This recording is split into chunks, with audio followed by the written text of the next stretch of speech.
What's up, guys? It's Confessions of a Doctorholic with Dr. Slayman, and I just finished my first American on-call, and let me tell you, this has been extremely different from anything that I've ever done before. I've done on-calls in the UK, and I'm probably going to send you a link to a YouTube video, which I'm going to be recording eventually, to show you the difference between my British experience and my American experience, and it's quite interesting.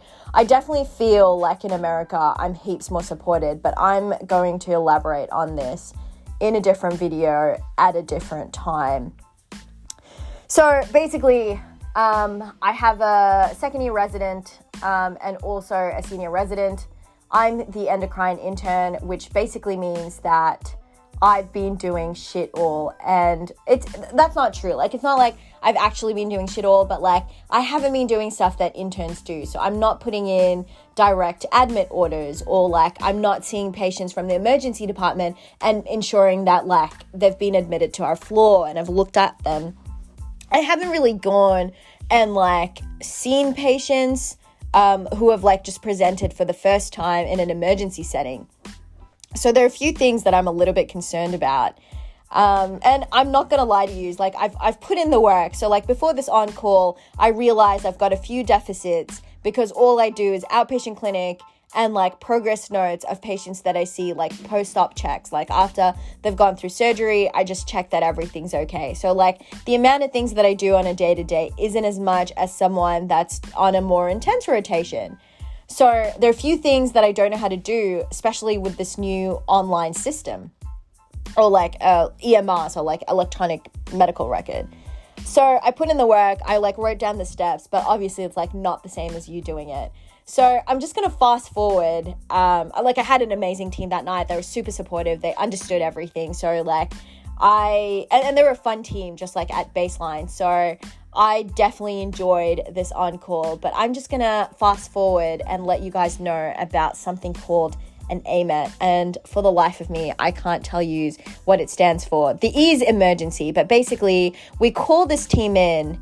Like nurses can call them, we can call them. They're kind of like a safety net team. So if you're stumped and like you've got a patient that's unresponsive, you call this team and you basically get support of so many individuals, and you get like different things going on.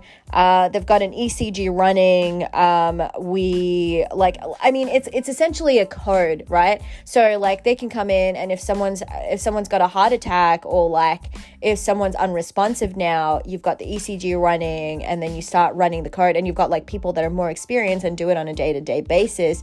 So you don't feel like you're completely like loose and you're like lost and you don't know what to do. You're like never essentially completely alone. Like you definitely feel the group work. So basically I was following this patient, and I get a message from the nurse that this patient has atrial fibrillation, and it's like kind of all over the place. So I speak to my second year resident. We're ordering a cardiac monitor, and we see like how her heartbeat's going, and it wasn't too bad. She did have atrial fibrillation, but it was known, and it was at 105. She was stable. She was completely asymptomatic. She didn't feel it, to be honest. So I wasn't too concerned personally. The second year resident wasn't too concerned either. And basically wanted to stabilize it a little bit. So I was like, okay, like she's already, she's like got IV metoprolol on her list. So I was like, okay, give her a dose. She gives it to her. Patient responds appropriately. Her heart rate goes down a little bit, like to the normal range. I'm happy. Happens again a few minutes later. I tell her to do the same thing, and she responds appropriately to the metoprolol. So I'm like, okay, like pat on the back. Great. Good job done. I know exactly what I'm doing. Anyway, I just get a message, like I reckon probably an hour later, 30 minutes, an hour later. I'm like catching up on tasks and like making sure that I've got like all the important stuff done, all the like less important things, like I've shoved it down. And she's like, oh, like FYI, I've called the Amet on this patient. And I'm literally like, what the fuck just happened? Like, and like, I just run, like, to be honest, like there wasn't much thinking. I completely panicked, and I'm being completely transparent with all of yous, because I was thinking, what did I do wrong? Like, was it a bad decision that I've made? Am I going to kill the patient? Anyway, go in there. And basically, my only role was to know stuff about this patient. And because I panicked, I didn't look it up. I'm like trying to see it on my phone, on my hospital phone, trying to catch up. It's just not as good as like you logging into a computer and seeing it on the big screen and like navigating it. It's different than navigating it on an app, and there's some things that you can't do. So I'm up there, and then I get a phone call from an attending, and it's someone that I do not know and I haven't worked with before. And she's like, hey, like, can I ask you to put in an order for me? And I apologize, and I was like, hey, I'm really sorry, I'm at an Amet. Can I please call you back in 5 minutes? And she goes like, who's your senior? And I'm like freaking out in that moment. I'm like, oh my God, like I've got an Amet going on. This attending's like absolutely disappointed in me. She's like essentially like responding to she wants to call my supervisor to tell him that I'm doing like an absolute shit job. I'm feeling like I'm a Macca's employee. Like I've just got way too much going in my head, and I'm just like, can't seem to calm down. Anyway, like this Amet team, they have everything under control. They check her electrolytes. They did an ECG. She's absolutely stable. She responds again to the metoprolol. And essentially nothing happened, but like, and they said that to me. They were like, oh, like make sure these things are ordered. Like I like put in some orders for some scans, some electrolytes. They've already collected the bloods. I just had to like put it in the system. So I do that. Yeah. And then the team, they're asking me for a history. So I was like, oh, like I'm going to log in right now. So I logged in, messaged my team, and I'm like, hey guys, like I think I fucked up. So like they come running into this as well. Like literally like it's like a huge freak out. My senior was really lovely. So he was like, hey, are you okay? I just need to make sure my intern's okay, which was really sweet as well. Yeah, anyway, managed to read up on this patient. I tell them a little bit about her. So basically like how many days she was after surgery, like that she's got a history of this, like all of that stuff. And then they're like, oh yeah, like this and this is what we're doing. Like we're not too concerned, la la la. And then I'm not going to lie to you, it took me about 30 minutes, maybe an hour to like calm down from that. Like I definitely had palpitations. Like if it was something contagious, I definitely got the contagious palpitations. It's not, by the way, but like I was so nervous about that whole situation. Even though the patient was fine, it just like rattled me a little bit.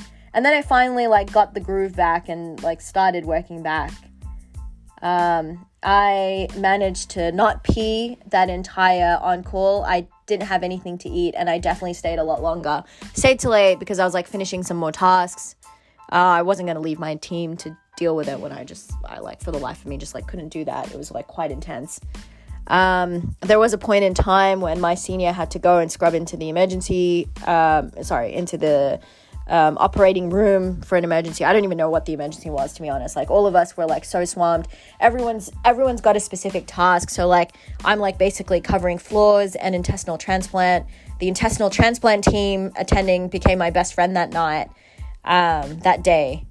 And he was just asking me to like consent a patient to make sure her samples are in, and then that transplant didn't go through, but like I was overwhelmed with that. And then the second year resident was overwhelmed with liver transplant patients and like consults. And then my senior was basically overlooking everything. And then if any emergency came in, he was expected to go into the operation room and scrub into it with the attending that was on call. So it was quite busy, quite overwhelming, but honestly, 10 on 10 experience. A really funny thing that happened at the end of the day was basically we had a couple of patients that haven't peed, and we were supposed to do a void check just to see, you know, like when you take out the catheter, can they pee on their own? Do they need the catheter for a little bit longer? Do they have any issues? And basically, I'm not even joking, I said this out loud. I was literally like, guys, I haven't peed all day, which by the way is not the right attitude to have, but I was literally like, I haven't peed all day. Surely these patients would be all right. We had a few patients that also needed some NG tubes. So I didn't have the chance to put it in because the patient literally was like, no, absolutely not. I'd rather die than have it in. But we definitely wrote that on the notes to have like a low threshold for that. There is a lot of note writing as well. And I would say that's probably the least favorite part of the job, but like it needs to be done. And then obviously there was like the handover to the night team, but like enjoyable experience, but to be honest, it's so nerve-wracking and so exhausting that by the time you're done, you're just like, I'm so glad to pass the baton because I'm done. And I definitely had a very nice night afterwards. I went out, caught up with some friends for an hour, and then I passed out. Best night's sleep I've had in a long time.